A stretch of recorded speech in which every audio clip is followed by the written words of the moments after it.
Rasulullah bertanya, siapa wanita yang paling bagus? Wanita yang paling bagus. Wanita yang paling bagus tuh kayak apa? Kalau bahasa kita wanita yang paling cantik tuh kayak gimana sih? Para sahabat Nabi bingung menjawab. Ada yang ngomong mungkin dalam hatinya berkata, mungkin sholatnya ya, mungkin puasanya, mungkin semuanya pakai mungkin. Pada bingung, pada noleh ke sana kemari, tidak bisa menjawab wanita yang paling mulia itu seperti apa. Sayyidina Ali juga tidak bisa menjawab.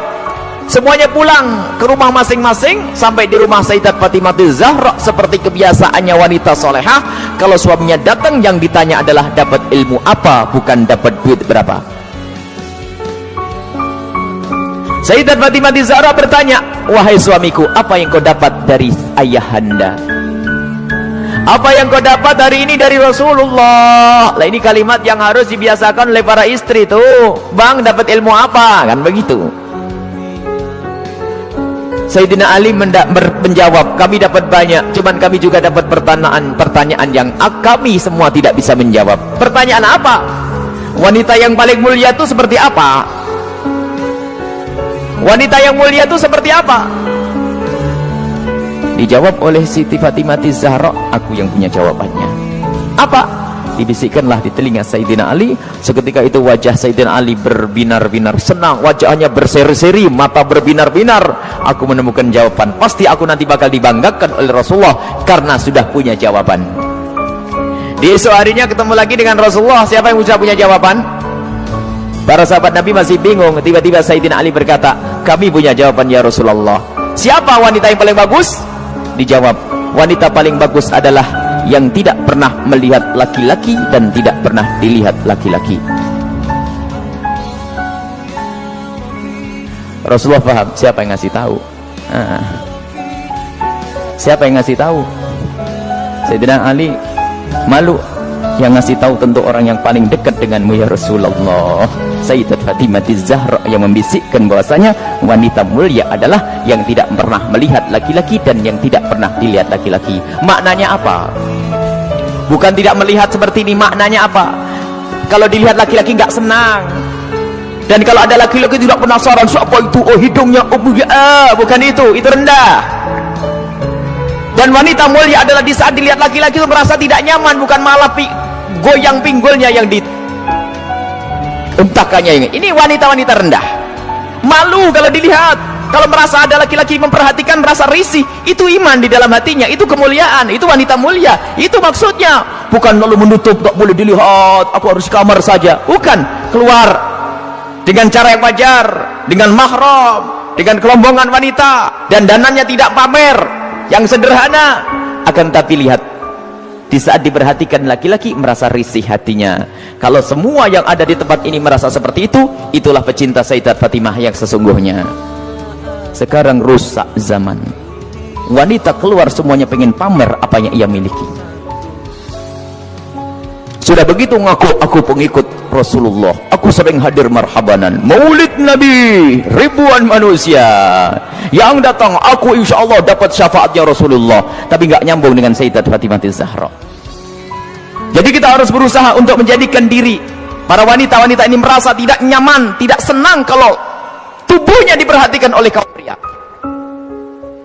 Ini iman, itu kemuliaan. Jadi tidak nyaman, dan itu ada sifat-sifat semacam ini.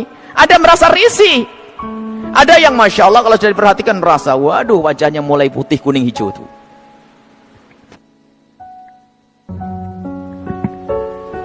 Ada kalau sudah diperhatikan laki-laki berubah semuanya, mulai cara berjalannya, mulai cara ininya masya Allah, sampai cara ngomongnya di model-model. Pasti itu wanita yang tidak pernah kenal Sayyidat Fatimah Zahra. Dan ini maksudnya tidak melihat dan tidak dilihat itu adalah menjauhkan hari hatinya rasa senang pamer dan dananya.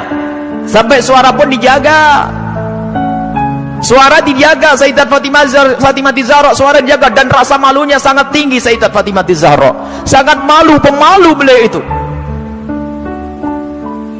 Pernah suatu ketika berada di teras rumah, bukan di teras karena rumah jangan dianggap kayak rumah kita, sebab rumah Rasulullah dengan Sayyidat Fatimah Zahra kalau digambarkan, kalau Masjid Nabawi ini segede ini dulu tuh. Masjid Nabawi kurang lebihnya seperti ini, seperti Masjid Taqwa ini sebelum dikembangkan. Jadi rumah Rasulullah itu Rumah Sayyidat Fatimah Zahra ada 5x5 di situ. Seberangnya ada rumahnya Sayyidi Aisyah, di belakangnya ada rumahnya Sayyidah Saudah. Kemudian nanti istri Rasulullah yang lainnya ada dijajar begitu. Jangan dianggap rumahnya di kampung sana, di kota sini, bukan. Jadi rumahnya hanya kecil-kecil begitu.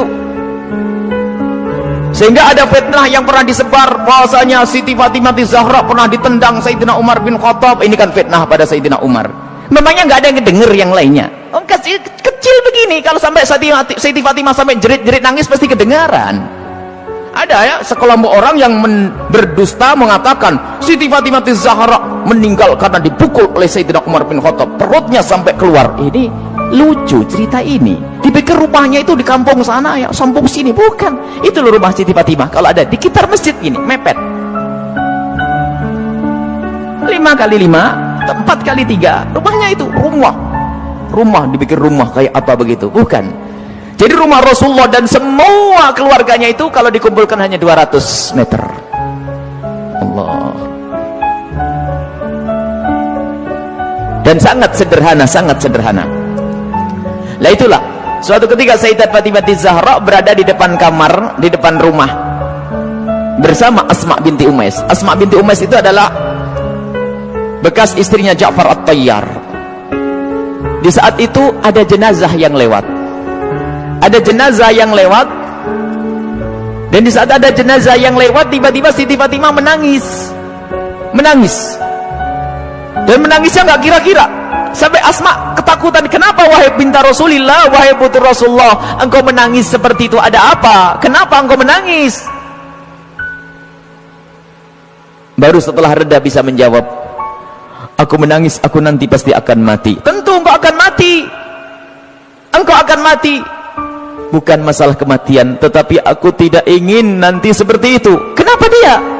Lihat, semua orang yang meninggal akan diperlakukan seperti itu, dibungkus dengan kain kafan, lalu diangkat di kepalanya manusia, lekuk-lekuk tubuhnya terlihat. Alangkah malunya aku nanti jika aku mati, lalu diangkat di atas kepala manusia, lalu lekuk-lekuk tubuhku terlihat. Oh, mikir lekuk tubuhnya. Subhanallah. Setelah mati itu yang digambarkan, bukan waktu hidup. Ini ngaku pecinta Fatimah Zahra, ngaku pecinta Sayyidat Fatimah Zahra, tidak pernah merasa risih lekuk tubuhnya dilihat orang. Jadi Siti Fatimah Zahra itu merasa malu kalau nanti dilihat setelah meninggal.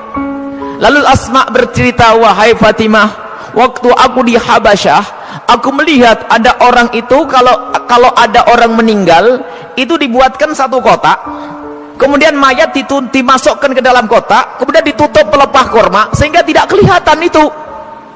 Kalau bahasa kita keranda. Mendengar jawaban seperti itu, Sayyidat Fatimah Zahra sangat senang dan menyambut dengan kegembiraan Asma.